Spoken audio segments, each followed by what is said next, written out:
A Bíblia se divide entre o que é para Israel, todo o Antigo Testamento e partes dos Evangelhos, e aquilo que é para a igreja, partes dos Evangelhos, Atos e todas as epístolas. Apocalipse é para a igreja, mas a partir do capítulo 4 fala de Israel e do mundo. Então, Mateus 10, 22 a 23 diz assim: E odiados de todos sereis por causa do meu nome, mas aquele que perseverar até o fim será salvo. Quando, pois, vos perseguirem nesta cidade, fugi para outra, porque em verdade vos digo que não acabareis de percorrer as cidades de Israel sem que venha o Filho do Homem. Para entender a passagem, é preciso entender o contexto. Em Mateus 10, de 5 a 7, Jesus enviou estes 12 e lhes ordenou, dizendo: Não ireis pelo caminho dos gentios são os que não são judeus, nem entrareis em cidade de samaritanos, que também não eram judeus, mas ide antes as ovelhas perdidas da casa de Israel, e indo pregai dizendo: É chegado o reino dos céus. Fica claro nesta passagem que Jesus está comissionando os discípulos para uma missão muito especial, que não tem nada a ver com a igreja e tem tudo a ver com Israel. Primeiro, porque a igreja ainda não existia nos evangelhos, ela só seria fundada em Atos 2.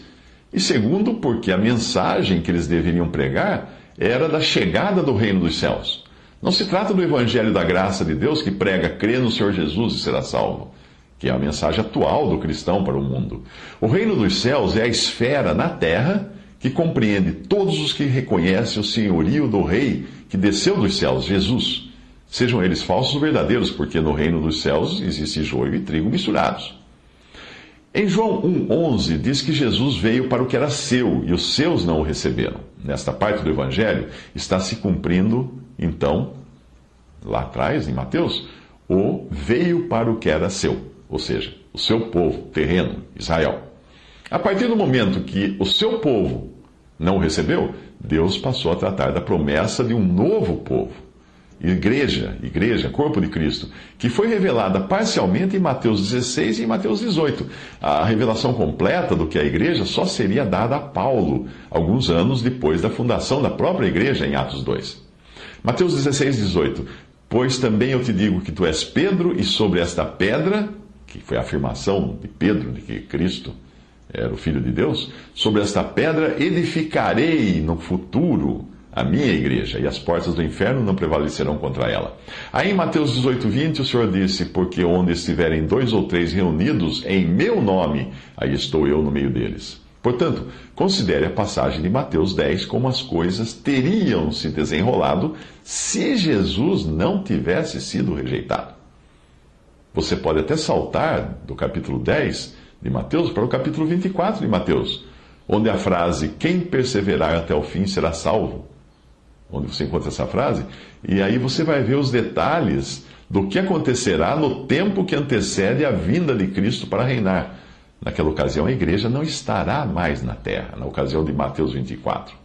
Fica mais fácil entender isso quando nós pensamos na igreja como um parêntese, que foi aberto com a rejeição de Jesus por Israel e será fechado com o arrebatamento da igreja.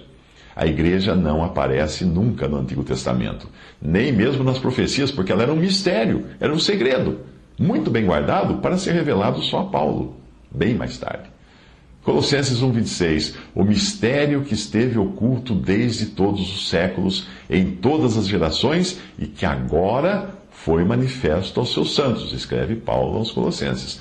É muito simples nós entendermos tudo isso quando nós vemos que os apóstolos não estão mais por aí, pelo mundo, levando a mensagem do reino em Israel. A missão deles só faz sentido se for cumprida por outros. E é o que acontecerá após o arrebatamento, quando Deus voltará a tratar com Israel e um remanescente de judeus fiéis irá se levantar para levar adiante essa missão que foi interrompida, essa missão que Cristo deu aos discípulos lá em Mateus 10 e foi interrompida. Foi aberto o parêntese da era da igreja. Mateus 10 não tem nada a ver com o evangelho da graça, que é destinado a todas as nações, inclusive gentios, porque Mateus 10 é uma missão especialmente dirigida a Israel. Durante o período entre o arrebatamento e a vinda de Cristo para reinar, esse evangelho do reino, aí sim ele voltará a ser pregado, não só pelos judeus, mas até mesmo pelos anjos, algo que não ocorre hoje. Apocalipse 14, de 6 a 7. E vi outro anjo voar pelo meio do céu, e tinha o evangelho eterno para o proclamar aos que habitam sobre a terra, e a toda a nação, e tribo, e língua, e povo, dizendo com grande voz: temei a Deus e dai-lhe glória, porque é vinda a hora do seu juízo, e adorai aquele que fez o céu, e a terra, e o mar, e as fontes das águas.